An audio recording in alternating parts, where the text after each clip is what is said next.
اخيرا مسلسل اللي تنزل الاعلان بتاعه اتعرض، كنا مستنينه بفارغ الصبر، وانا واحد من الناس بصراحه متحمس جدا. المسلسل ده يمكن اكتر حاجه لدي سي السنه دي زي ما احنا وضحنا قبل كده، هيكون عندك فيلم السوبر جيرل، وبعد كده مسلسل لانترنز، وبعد كده فيلم كلاي فيس في اخر السنه. المفروض يعني في الوقت الحالي كده كان يعتبر عرض مسلسل لانترنز، ولكن حصل له تاجيل. ايا كان بقى التاجيل ده هو مرتبط بايه بالظبط. فالاعلان بتاع المسلسل اتعرض من هنا، وحرفيا الدنيا ولعت ما بين الجمهور كالعاده. يعني لازم يحصل انقسام ما بين الجمهور، الناس شايفه ان هو وحش وناس تانية شايفه ان هو كويس جدا. فخلينا نحلل الاعلان مع بعض ونشوف التفاصيل اللي فيه، وبعد كده بقى نقول راينا. المسلسل ده تم الاعلان عنه لاول مره سنه 2022 لما جيمس جان كشف اول مجموعه مشاريع لعالم دي سي ستوديوز الجديد. المسلسل ده بيحكي عن اتنين من الجرينلاندرز، هال جوردن وكمان جون ستيوارت، والقصة هنا مش هتكون مغامرة فضائية ضخمة زي اللي متعودين عليها في القصص بتاعت اللاندرز. المفروض هنا المسلسل متقدم على انه قصة تحقيق وغموض زي مسلسلات البوليس، وجيمس جان بنفسه هو اللي اكد الكلام ده. جيمس جان قبل كده قال ان اهم مصدر الهام للمسلسل كانت مسلسلات زي ترو ديتكتيف وكمان سلو هورسز، وبرضه قبل كده من فترة كان طلع واتكلم شوية حوالين المسلسل ده، وكشف حاجات كمان عن القضية او اللغز اللي جون ستيوارت وكمان هال جوردن بيحققوا فيه في المسلسل. هيكون له علاقة طبعا بالقصة الكبيرة اللي هتمشي عليها كل أفلام ومسلسلات عالم الدي سي يو، ودي حاجة خلت ناس كتير تبدأ تحط نظريات، ودي طبعا هنرجع ليها كمان شوية نتكلم عليها. المهم هنا الإعلان بيبتدي مع هال وكمان جون راكبين عربية وماشيين على الطريق السريع. جون بيقول له مع كامل احترامي احنا بقالنا كام شهر بنتدرب، شهرين بس. فبيرد عليه هال وبيقول له انه زي المدرس الاحتياطي. وده على طول بيرجعنا للكوميكس، لان في الكوميكس هنا قبل اعاده اطلاق قصص دي سي اللي اسمها نيو 52 كان جون ستيوارت فعلا مجرد جرين لانترن احتياطي بدل واحد يسمى جاي جاردنر. طيب هو في كام واحد اصلا جرين لانترن؟ خليني اقول لك ان عددهم كبير جدا، لان في منظمه كامله تسمى جرين لانترن كورب، وهي عباره عن قوه شرطه فضائيه مسؤوله عن حمايه كل قطاعات الكون المعروف، فطبيعي يبقى عندهم اعضاء كتير. شخصية جون ستيوارت ظهرت لأول مرة في كوميكس دي سي سنة 1971 في العدد بتاع جرين لانترن 87. جيمس جان كان منزل منشور قبل الإعلان بيوم تقريبا في صورة غلاف العدد ده مع شوية أعداد تانية مشهورة من قصص جرين لانترن. في القصة دي جاي جارنر بيتصاب ومش قادر يكمل شغله كلانترن، فواحد من كائنات تسمى الجارديانز بيتواصل مع هال جوردن ويقول له ان هم اختاروا لانترن احتياطي جديد مكانه. بعدها بقى بيوريه مين جون ستيوارت، بس اول مقابله بينهم ما كانتش لطيفه خالص. هال اول ما شاف جون ما عجبوش الاختيار وقال ان ده قرار غلط، لكن بعد شويه اتضح ان هال كان غلطان. جون ستيوارت اتعلم استخدام قوة الخاتم بسرعة رهيبة وبقى قوي جدا في وقت قصير، ومع الكلام ده العلاقة بينهم أصلا في البداية كانت متوترة شوية بسبب خلفية جون ستيوارت الشخصية. فظهور جون ستيوارت أصلا حصل في فترة مهمة في عالم الكوميكس في السبعينات لما شخصيات الأبطال السود بدأت تظهر أكتر. القصة وقتها كانت بتوضح إزاي لون بشرة جون بيأثر على طريقته في التعامل مع العالم. أول معركة ليه جون خبط شاحنة عن قصد علشان خاطر يوقع زيت على سيناتور عنصري، بعدها جوردن واجهه وسأله ليه عمل كده، وفي نهاية العدد الاتنين بدأوا يفهموا بعض ويحترموا بعض كتير. بس طول الوقت كان بينهم اختلافات ومشادات، وده واضح برضه في الإعلان ده. بعد كده القصة اتغيرت شوية لما دي سي عملت إعادة إطلاق للعالم بتاعها، وقتها تم تعديل الخلفية بتاعة جون ستيوارت وبقى جندي سابق في المنشآت البحرية الأمريكية، وكان متمركز في قاعدة تسمى فيريس إير بيس. وفي النسخة دي اتكشف إن الجارديانز كانوا بيراقبوه من وهو طفل أصلا، وهم اللي اختاروه بنفسهم يبقى جرين لانترن، والمدرب بتاعه ما كانش هال، كان واحد من أشهر اللانترنز يسمى كيلوانج. لكن في شكل العلاقة بين هال وجون في الإعلان واضح إن المسلسل هيستعير أكتر من القصص القديمة لجرين لانترن، مش النسخة اللي بعد إعادة الإطلاق. علشان بعد كده بنشوف لقطة خاتم جرين لانترن، وبصراحة هو شكله كويس من ناحية التصميم، هو شبيه جدا بالخاتم بتاع شخصية كاي راينر في الكوميكس، لكن في نفس الوقت ده تصميم جديد مخصوص لعالم الدي سي يو. فاحنا شفنا قبل كده خاتم جرين لانترن في اعمال الدي سي يو مع فيلم سوبرمان وغيره، بس خاتم شخصية جاي جاردنر كان شكله مطور اكتر ولونه اخضر بالكامل تقريبا. اما الخاتم هنا فيه تفاصيل ذهبية، وخلينا اقول لك ان ده يمكن يكون مناسب جدا لطبيعة واجواء المسلسل ده. والحاجة الحلوة في عالم الدي سي يو لحد دلوقتي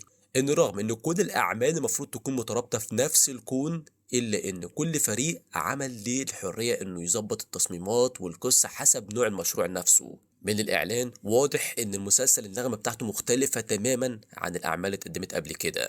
المهم بعد كده في الإعلان هل بيقول كلمة حلوة جدا لجون: أنت مش هتبقى جاهز تقف قدام الفصل غير لما الخاتم نفسه يقول إنك جاهز. وده فعلا قريب برضه من اللي حصل في الكوميكس قبل كده، لأن عادة الخاتم فعلا هو اللي بيختار صاحبه وبيختار الشخص اللي شافه أحق واحد يستخدم قوته، وده بالظبط اللي حصل مع هال جوردن.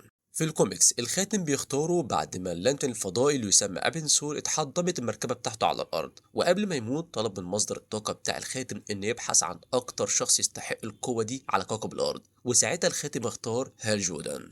وكمان قلت قبل كده ان جون ستيوارت في الكوميكس برضه تم اختياره بالخاتم، علشان كده فكرة ان جون مش جاهز دي تعتبر حاجة جديدة تماما على قصص جرين لانترن. فانا بصراحة مهتم اشوف المسلسل هيقدم قصة اصل جون ازاي. في الكوميكس هال جوردن بيعتبر اول مهمة ليهم كانت فاشلة، ولكن هنا المسلسل بيوضح ان هم يعرفوا بعض بقالهم شهرين فقط. ممكن يكون هال هو اللي شايف ان جون مش جاهز مش الخاتم نفسه.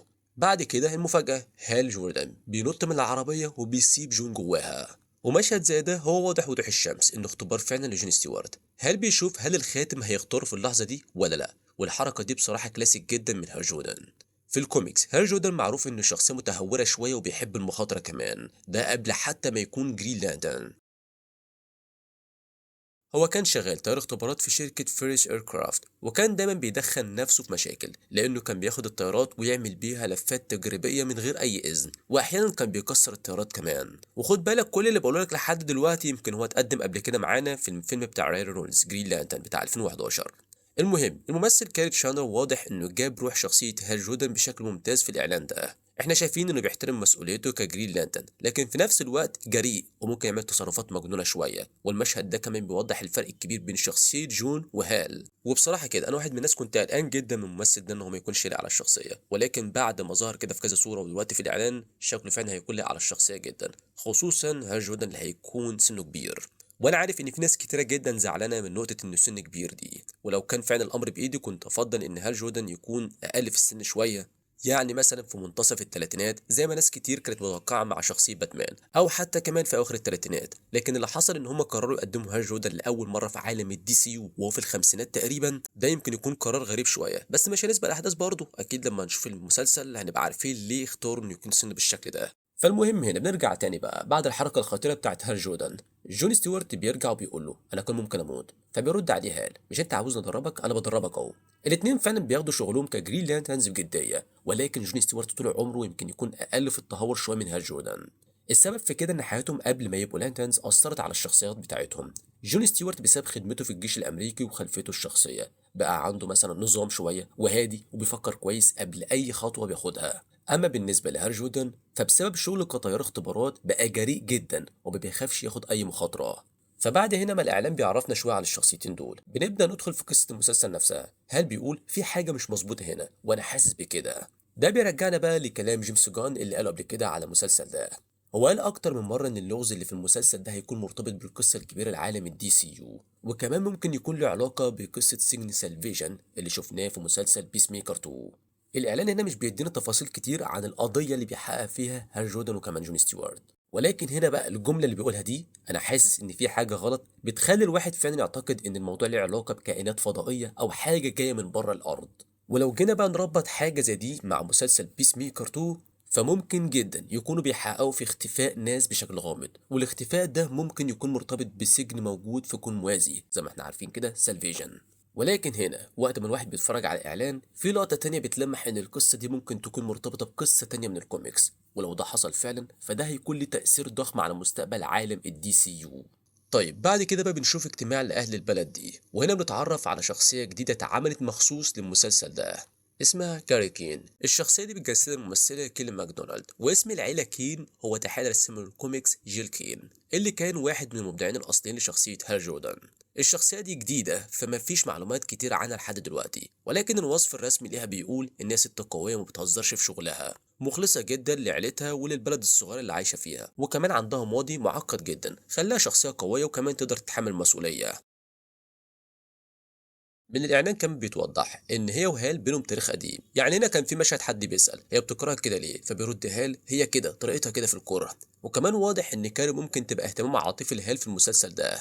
في الكوميكس اشهر علاقه عاطفيه لهال كانت مع كاري فيرس، وهي كانت مديره شركه الطيران اللي كان شغال فيها، وكان بينهم علاقه بتتقفل وبتتفتح طول الوقت، لكن لحد دلوقتي مفيش اي خبر انها تظهر في المسلسل، فممكن يكونوا عاملين شخصيه كاري كبديل ليها في القصه دي. بعد كده بنشوف هال بيواجه شوية رجالة في مطعم صغير بعد ما واضح إن حصل ضرب منهم، واحنا هنا بنشوف بين فيكتور اللي هيقوم بدور أنتون. وكان في تسريبات قبل كده بتقول عليه ان هو هيقدم شخصية شريرة في المسلسل ده، ولكن لحد دلوقتي برضه الكلام مش رسمي. بنشوف كاري بعد كده بتقول لهال واضح انك بقى ليك اسم كبير هنا. ومشهد زي ده بيعرفنا اننا بنقابل هال جوردن في فترة ممكن تكون نهاية مشواره كجرين لانترن. في الاعلان في فكرة مستمرة ان جون ستيوارت ممكن ياخد المسؤولية من هال، يعني ممكن هنا المسلسل ده يجي ينتهي وهال يقرر ان هو يسيب اللانترن كورب، وده احنا شفناه قبل كده في الكوميكس. بعد كده بقى في لقطات تانية بتاخدنا للتحقيق بتاعهم، المرة دي على ملعب كرة القدم وباين في أكتر من جثة حواليهم. في كمان حوارات خفيفة كده من الاتنين يعرفك كده برضه إن ما بينهم جدل، واحد بيقول له الخطة دي غبية والتاني بيقول له مش غبية قوي. وده كمان بيورينا الفرق بين الشخصيتين رغم ان الاتنين اصلا جرين لانترنز، كل واحد عنده شخصيته وحركته الخاصة زي ما شفنا قبل كده مع جاي جارنر. اللقطة اللي بعدها بتاخدنا لمكان تاني، ملعب تاني مع مدخل مزرعة وفي حفرة كبيرة في النص، وعلى الحفرة لافتة مكسورة مكتوب عليها ستيل ذا باست، وده مرتبط جدا بفكرة المسلسل لو ركزت فيها. المسلسل ده فعلا بيحكي عن جون وهو بيتعلم يبقى جرين لانترن، بمعنى انه بيتعلم من الماضي علشان خاطر يبقى بطل قوي زي هال. بعد كده بقى بنشوف الكشف عن البدلة، وهنا بنشوف ان في اكتر من بدلة في الدولاب، فوارد جدا ما تكونش دي النسخة النهائية، والبدلة دي طبعا حصل عليها جدل كبير جدا.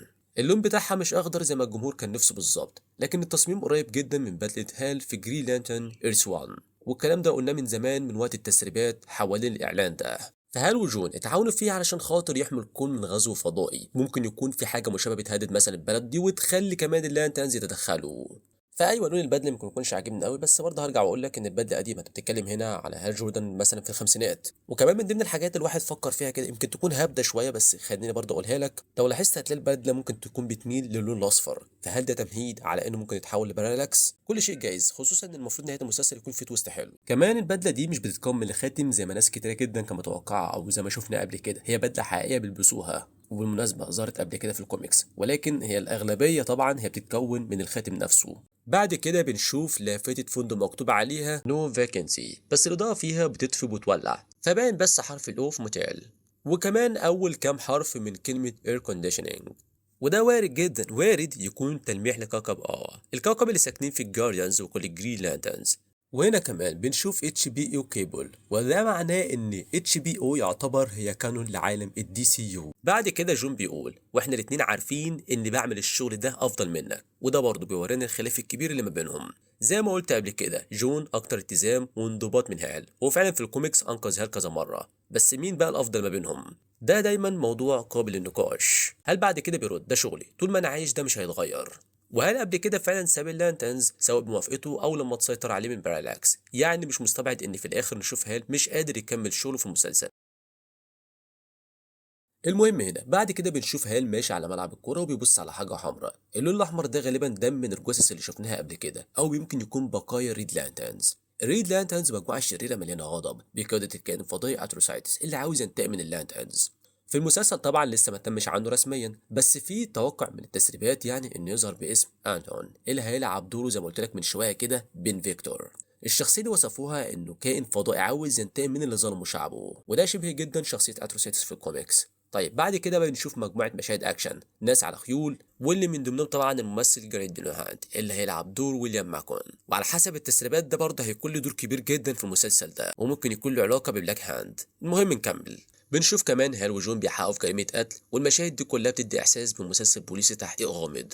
كمان في حد بينط من الطيارة، ممكن يكون فلاش باك لهال أو مجرد تلميح للماضي بتاعه كطيار اختبار جريء. بنشوف كمان بعض القوى الخاصة بهال جوردن لما بيطير في السماء، مش أول مرة نشوف حد بيطير في عالم الدي سي يو، ولا أول كمان جرين لانترن بيطير، ولكن المثير هنا إزاي بيورينا الفرق بين اللي عندهم نفس القوة. في فيلم سوبرمان شفنا سوبرمان كان بيطير، كان في إحساس بالوزن بتاعه كأنه بيقذف نفسه حرفيا في السماء، وكمان بنسمع صوت. لكن هال هنا بيطفو في السماء بطريقه سلسه جدا، لانه مش هو اللي بيطير فعليا، هو بياخد قوه الخاتم علشان خاطر تشيله. واي والله دي حصل على جدل كبير جدا، فين الهاله الخضراء اللي حوالين هال وهو طاير؟ خليني اقول لك ان دي طبيعه عالم الدي سي يو، لانك برضه لو ركزت مع شخصيه جاي جارنر هتلاقي ما كانش اصلا حواليه هاله وهو بيطير برضه. وكمان هرجع للنقطه اللي انا قلتها في الاول وبقولها لك كل شويه وهقولها تاني، ان المسلسل ده واقعي. بعد كده جون شايل البطارية بتاعة الجرين لانترن اللي بتشحن الخواتم بتاعتهم. البطارية دي نسخة أصغر من البطارية المركزية بتاعة ودي اللي بتدي كل جرين لانترن قوته. البطارية دي بتاخد الطاقة من إرادة كل الكائنات في الكون وتحولها للطاقة اللي بتشتغل بيها خواتمهم. وفي الآخر جون بيقول لهال وقتك خلص. بنشوف هنا بقى جون بيكسر شباك، بيجري على الطريق السريع وبيتهاجم بحاجه شكلها غريب زي دباسه فضائيه واللي طالع منها طاقه صفراء. طبعا اول حاجه هنا جت في بالي اول ما شفت اللون الاصفر، هل دي اول مره بنشوف فيها اليولي لانترنز، او ممكن يكون انسان اكتشف نقطه ضعف الجرين لانترنز اللي هو اللون الاصفر. في الكوميكس اليولي لانترنز طاقتهم مبنيه على الخوف، وده عكس العاطفه اللي بتدي جرين لانترنز قوتهم اللي هي طبعا الاراده، يعني الاصفر هو نقطه ضعفهم الحقيقيه.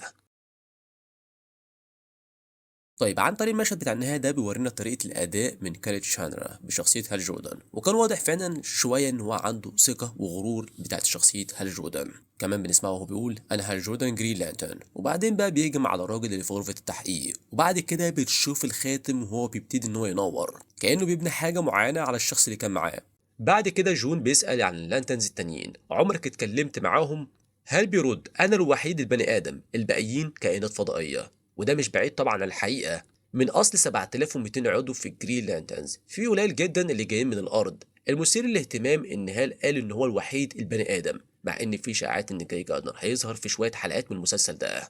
فهل المسلسل هيقول إن جاي جاردنر فضائي هو كمان، ولا يمكن أصلا هال جوردن ما قابلش لحد دلوقتي شخصية جاي جاردنر؟ ده بصراحة أنا متوقع إن هو لحد دلوقتي ما يعرفش بشخصية جاي جاردنر، مع إن يعني بعد أحداث فيلم سوبرمان المفروض يعني إحنا عرفنا مين هما جاستس كانج، فأكيد يعني المسلسل برضه هيوضح نقطة زي دي. بعد كده هال جوردن بيكمل كلامه، واحد منهم كمان سنجاب، ودي اشاره بقى لاطرف عضو في الجرين لانترنز اللي يسمى شيب، وده طبعا سنجاب زي ما احنا عارفين. واول حاجه جت في بالي هنا اول ما اتذكر السنجاب ده هو السنجاب اللي انقذه سوبرمان في الفيلم بتاعه. فهل ممكن في النهايه يكون هو جرين لانترن اللي قاصدينه، ولا ده يعتبر حاجه عاديه كده وعدت خلاص في فيلم سوبرمان؟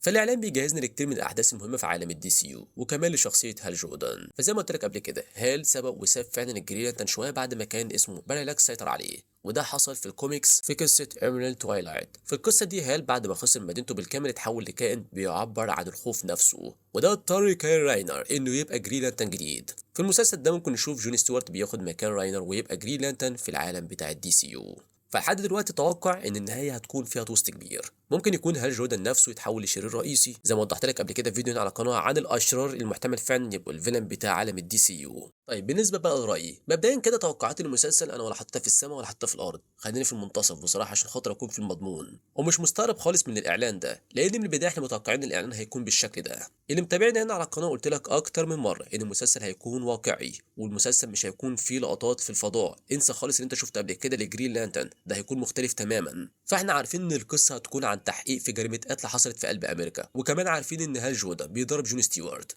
فالحاجه هنا اللي مخلي ناس كتير مستغربه شويه من الاعلان ده ان لما تسمع عن مسلسل جرين لانترن اغلب الناس على طول تتوقع حاجه مختلفه، هيتوقعوا مثلا مغامرات في الفضاء، كواكب غريبه، واحداث ضخمه بتحصل طول الوقت. ولكن المسلسل هنا باين انه مركز اكتر على تحقيق وجريمه على الارض، وده نوع من القرارات اللي الوقت هو اللي هيحكم عليها. ولحد دلوقتي لسه في ناس زعلانه ان هم ما شافوش اكتر من كده في الاعلان ده. يا جماعه ده مجرد اعلان تشويقي، ناس كتير بتقول ليه ما شفناش اكتر، ليه ما شفناش اي حاجه تانية خاصه باللانترنز. الاعلان التشويقي اصلا معمول عشان خاطر يشوقك فقط، يعني يديك احساس بسيط عن اجواء المسلسل والنبره بتاعته هتكون عامله ازاي. فمش المفروض هنا ان هو يديك كل تفاصيل القصه ولا حتى يوريك قدرات جرين لانترن. ولكن برضه احنا شفنا شويه حاجات خاصه باللانترن، يعني احنا شفنا الاداء بتاع الممثل كاري شاندرا في اخر الاعلان، كان واضح فيها شويه من ثقه وغرور هال جوردن المعروف. طيب ليه ما شفناش القوه بتاعته فعلا؟ ده مسلسل جرين لانترن، ادونا اي حاجه قوي شويه. بس خليني اقول لك ان ده افضل بكتير لان المسلسل لسه قدامه كام شهر عبال ما يتعرض، ده انت لسه بتتكلم ان هو هيتعرض بعد فيلم السوبر جيرل. فالواضح لحد دلوقتي ان المسلسل ده هيبدا بشكل واقعي وبسيط، لكن بعد كده القصه بتبقى اكبر وبتوصل لاحداث فضائيه اكتر، واتمنى بصراحه ان الكلام ده يكون حقيقي. لان دلوقتي ناس كتير هتتمسك بالكلام وتقول تمام لو البدايه بسيطه زي اللي شفناه في الاعلان يبقى اكيد بعد كده القصه هتتوسع.